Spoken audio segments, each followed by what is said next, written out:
सभी भक्तात्माओं से प्रार्थना है, मोक्षधारा चैनल को सब्सक्राइब करें, बेल आइकन को प्रेस कर ऑल नोटिफिकेशन ऑन कर लें ताकि आपको वीडियो मिल सके सबसे पहले। सत साहेब।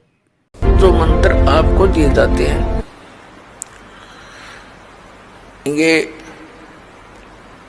आपको यहाँ प्रयोग नहीं करने चाहिए थे। आपने इनकी कमाई को संग्रहित करना है, सुरक्षित रखना है। किसी को आशीर्वाद नहीं देना, किसी को कोई दुआ या बद्दुआ नहीं देना। बद्दुआ दोगे तो भी आपकी पुण्य अक्षीण होंगे और किसी को आशीर्वाद दोगे तो भी आपके भक्ति कमाई समाप्त होगी, खर्च होगी। अब जैसे कोई एक पहिए से, एक टायर से हवा और दूसरे टायर में भरे, वो कितना बुद्धिमान है। दोनों कंडम वो यूज है इसका। ये बुद्धिमान व्यक्ति ऐसे काम करता है, उसको सलाह देगा भाई यहाँ से जाइए, वहाँ आगे एक हवा भरने का यंत्र है, आप वहाँ से हवा भराइए, दोनों का काम चले। तो इस प्रकार हम अगर आशीर्वाद दे देते हैं तो हमारी पूंजी नष्ट हो जाती है, भक्ति। अब ना उसको लाभ, उसको थोड़ा सा लाभ उसको होगा और आप यहीं रह गए, दोनों चौड़ चपट, क्या फायदा। तो इस प्रकार हमने अपने बच्चों को, भाई बहन, माता पिता, सबको, संबंधित जितने मित्र हैं या वैसे भी कोई, एक सद्भावना पूर्वक सबसे प्रार्थना करनी चाहिए कि आप भी दीक्षा लो और अपनी हवा आप भरो।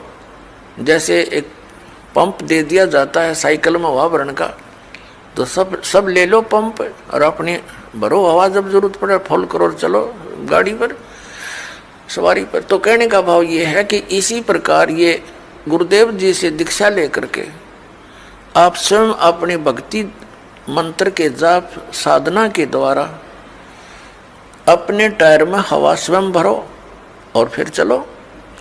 तो इस प्रकार आप जी ने अब ना किसी को आशीर्वाद देना है, ना किसी को बद्दुआ देनी है, दोनों में हमें हानि है। पहले क्या था, इस काल का जाल है। आप देखते हो बुजुर्ग बड़े छोटों को आशीर्वाद देते हैं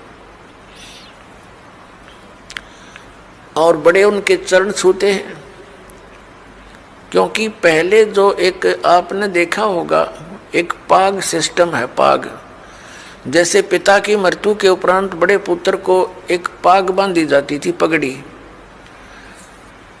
और फिर वो पिता वाले कर्म वो करता था।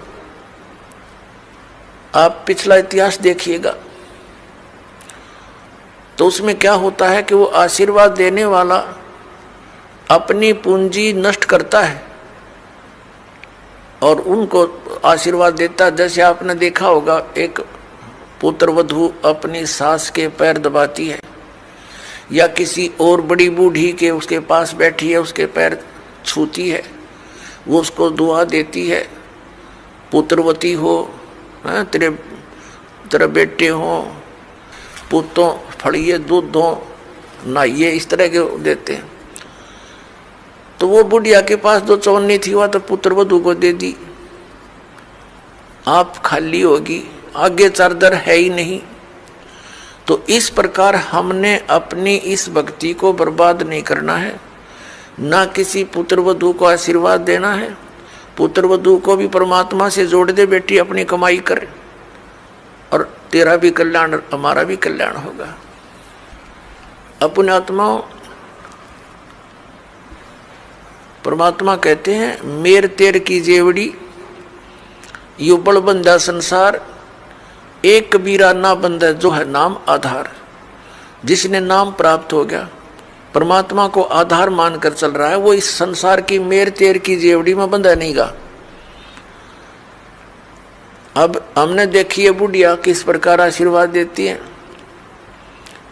जब पुत्र वधू का उसकी अच्छा मेल सा है तब तो आशीर्वाद दे रही है, तेरे भाई जियो, तेरे भतीजे जियो, और तू बूढ़ सुहागन हो। बूढ़ सुहागन माने मरा इतना तेरा पति नहीं मरा, वृद्धावस्था तक सुहागन बनी रहे। और अगले दिन उसकी होगी अनपन, बुढ़िया दे रही है गाल उसने, तेरे भाई मरियो, तेरे भतीजे मरियो, तो रांड होइयो। बताओ, वो दूना टोटा कर लिया उसने। पहले तो आशीर्वाद देकर खोई, फिर उसने बद्दुआ देकर भक्ति खोई। तो ये कोई बात हुई? सभी आपके भाई बहन हैं, भटक रहे हैं, प्यार से समझाना, क्योंकि प्यार से मानेंगे एक बार तो सबको रिएक्शन होगा ही होगा, क्योंकि काल बैठा है।